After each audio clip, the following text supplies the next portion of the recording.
இந்த அராஜகத்தை பாருங்கள், இந்த அநியாயத்தை பாருங்கள். இப்படி தான் அரசியல்வாதி இருப்பாங்களா?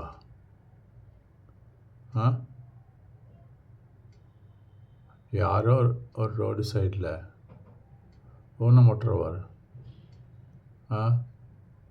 டிஃப்ரெண்ட்லி ஏபிள் பர்சன் ஒரு சின்ன பூக்கடை மாதிரி போட்டுக்கிட்டு அவனுக்கு அவன் வாழ்கிறதுக்கு வேண்டிய மினிமம் எர்னிங்ஸோட அவர் வாழ்க்கை நடத்திட்டு இருக்கார். அந்த லோக்கல் அரசியல்வாதி அந்த கடைக்கு போயிட்டு 2 பூ மாலை வாங்கி 200 ரூபாய்க்கு பதிலாக 100 ரூபாய் கொடுத்து அதிகாரம் பண்ணுறாரு. அவரோட அடியாளுங்களை கூப்பிட்டு கடை காலி பண்ணுங்கடா அப்படின்றாங்க.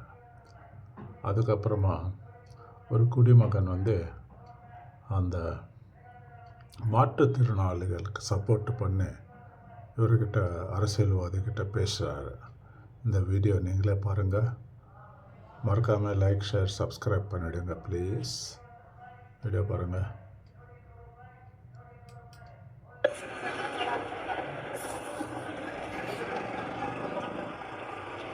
ஐயா, மாலை ஒரு மாலை 100 ரூபாயா, 2 மாலை கொடுத்துருக்கேன் 200 ரூபாயா.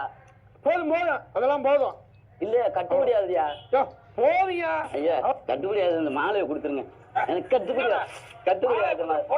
கடையை வச்சுக்கிட்டு மாலையை கொடுக்குற யாரும் தெரியா பேசுறா? புறம்போக்கு. ஏய் தம்பி வாங்கடா, இந்த கடையை காலி பண்ணுங்க. சரியா? புறம்போக்குல இடத்த வச்சுக்கிட்டு யார்கிட்ட பேசுற நீ? எங்க புறம்போக்குல 4 காலம் பண்ணிட்டு நீ பண்ற அட்டு வச்சு தாங்க முடியல.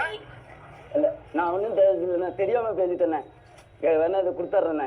காசையும் மாலையை கொடுத்து தொலைச்சு இந்த கடையை வச்சு தான் பொழப்பு நடத்திருக்கேன். ஒன்றும் பண்ணிடாதீங்க. ஒன்னும் மாலை காசு கொடுத்து வாங்க எல்லாத்தையும் போயிட்டு இன்னும் அடியாள கூட்டு வந்து மிரட்டுறியா?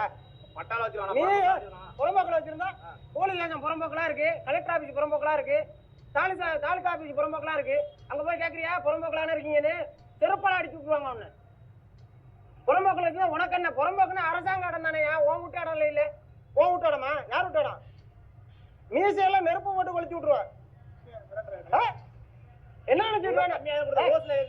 நீ யாரு ரேட்டு சொல்ல? அவன் பொருள் அவன் ரேட்டு சொல்லுவான். உன நீ யாரு ரேட்டு சொல்றது? நீ யாரு? புறம்போக்கடை நீ யாரு? முடி கவர்மெண்ட் இடம் தானே. இடம் அரசாங்க இடம். அரசாங்க இடத்துல அவன் கடை போட்டிருக்கான். நாட்டோட பிரதமர் மோடியே சலூன் கடை வச்சிருக்காளுக்கு போன் பண்ணி பேசுறாரு. ஸ்டாலின் போய் தமிழ்நாட்டு முதலமைச்சர் ஸ்டாலின் போய் எஸ்டி ஃபேமிலியில போய் பழங்குடியினர் வீட்டுல போய் சாப்பிட்டுட்டு வர்றாரு.